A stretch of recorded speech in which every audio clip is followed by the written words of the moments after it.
और नवरात्रे में भी देवी की आराधना का एक स्मरण का सुख है महाराज। ज्योत का विधान है, नवरात्रे में देवी की ज्योत लगती है, अखंड ज्योति लगती है, जवारे बुआए जाते हैं, कलश लगता है। ज्योत का भी विधान है। जिसके यहां दिया अखंड जलाया जाता है, अगर वो दिए की लो, दिए की बाती अगर दक्षिण दिशा की होती है तो उसके घर में साल भर में एक घात जरूर होती है।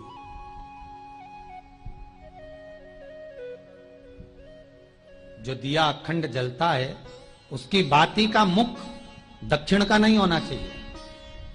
अगर आपने देवी भागवत का स्मरण कराओ, देवी भागवत को अगर सुना हो, तो देवी भागवत में स्पष्ट किया गया कि पूर्व की ओर मुख करा हुआ दिया, अर्थात पूर्व की ओर ज्योत जो जलाई जाती है वो संपदा की वृद्धि करती है। पश्चिम की ओर मुख कर कर जो ज्योत लगाई जाती है महाराज, वो वैभव को देती है।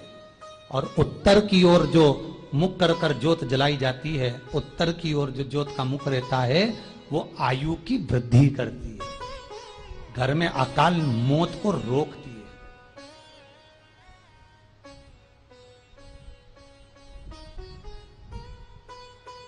नवरात्रे का जो भाव तत्व है उसको भी अच्छे से समझ लेना। दक्षिण की ओर ज्योत ना लगाएं। अगर आपको लगाना है पूरब की लगाएं, पश्चिम की लगाएं या उत्तर की लगाएं। और जितने दिन महारानी जगदम्बा जगतधात्री दुर्गा भवानी, अब की बार माताजी घोड़े पर आई है। हर बार देवी बदल बदल के आती है, इस बार जो नवरात्रे आए वो घोड़े के आए। तो घोड़े पर जो देवी जी आती है वो समृद्धि को देने वाली आती है, लक्ष्मी की वृद्धि करने वाली आती है। जैसी घोड़े की रफ्तार होती है उस रफ्तार से लक्ष्मी घर में आती है। तो ये मत सोचना कि कोरोना महामारी ने हमको नीचे गिरा दिया या कोरोना महामारी ने रोक दिया, कमाई के स्रोत रोक दिए, धन रोक दिया। चिंता मत करना। मेरी मां जगत जननी दुर्गा भवानी अब की बार घोड़े पर आई है।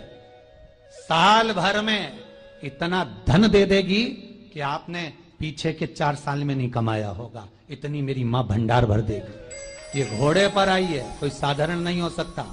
देवी भागवत में स्पष्ट किया गया, जब जगदम्बा मगर पर आती है उसका भाव अलग है, और जगदम्बा जब हाथी पर आती है उसका भाव अलग है, और जगदम्बा जब घोड़े पर आती है तो जगत को समृद्धिवान बना देती है, वैभव में कमी नहीं आती।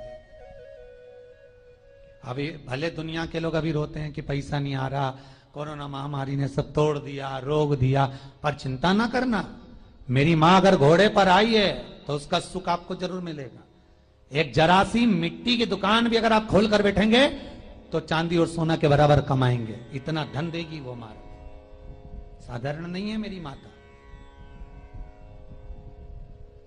तात्विक सुख का आनंद देने वाली, लाभ तत्व प्रदान करने।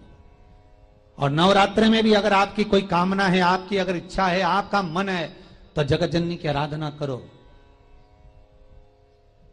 पति और पत्नी में अगर क्लेश है तो जगदम्बा के मंदिर में मक्खन चढ़ाओ, प्रेम बढ़ जाएगा। आपको लगता है कि पति कोई अन्य स्त्री से लगा हुआ है या परिवार टूट रहा है, तलाक तक पहुंच गया है, तो माता के मंदिर में आप ध्वजा लगवाइए, उस ध्वजा पर मक्खन लगाकर लगवाइए, आपको लाभ मिलेगा।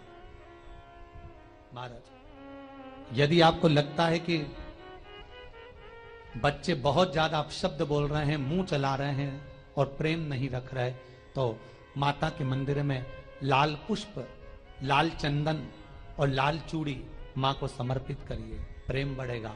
बच्चा कभी आप जी से कम नहीं बोलेगा, प्रेम की भाषा निकलेगी मुझसे। मां जगत जननी की आराधना, जगदम्बा की उपासना। नवरात्रे में 9 दिन में से कोई एक दिन ऐसा ले लो जिस दिन कन्याओं का भोजन कराओ, साथ में उनको लाल चुनरी ओढ़ाओ या कोई लाल वस्त्र, लाल पूजन की सामग्री उनको दो, सुख मिलेगा, आनंद आएगा।